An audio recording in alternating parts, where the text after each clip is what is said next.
వార్తలకి స్వాగతం. వచ్చే ఎన్నికలలో వైసీపీ ప్రభుత్వం వస్తేనే సంక్షేమ పథకాలు కొనసాగుతాయి అని ముఖ్యమంత్రి జగన్మోహన్ రెడ్డి పేర్కొన్నారు.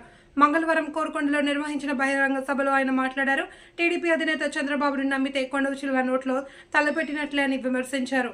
ఏంటింటా అభివృద్ధి సంక్షేమ పథకాలు కొనసాగాలి అంటే మళ్ళీ వైసీపీ ప్రభుత్వాన్ని తీసుకురావాలి అని ప్రజల్లో కోరారు. మరో 6 రోజుల్లో జరగబోతా ఉంది కురుక్షేత్ర మహాసంగ్రామం.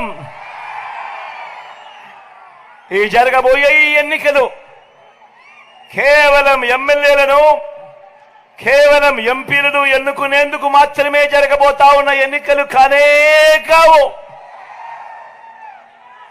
ఈ జరగబోతా ఉన్న ఎన్నికలు రాబోయే 5 ఏళ్ల మీ ఇంటింటి అభివృద్ధిని పథకాల కొనసాగింపును నిర్ణయించబోయే ఎన్నికలు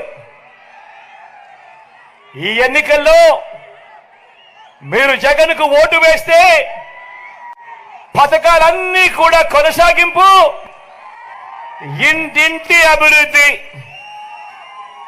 అదే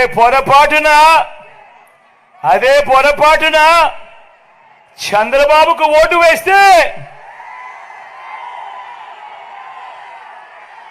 పథకాలన్నీ ముగింపు, మళ్ళీ మోసపోవటమే. చంద్రబాబును నమ్మటము అనంటే కొండ చిలువ నోట్లో తలబెట్టడమే అన్నది ప్రతి ఒక్కరూ కూడా జ్ఞాపకం పెట్టుకోమని కోరుతా ఉన్నా. చంద్రబాబును నమ్మటము అనంటే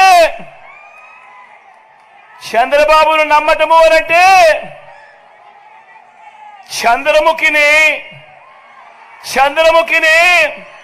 నిద్ర లేపడమే అన్నది ప్రతి ఒక్కరూ కూడా జ్ఞాపకం పెట్టుకోమని కోరుతా ఉన్నా.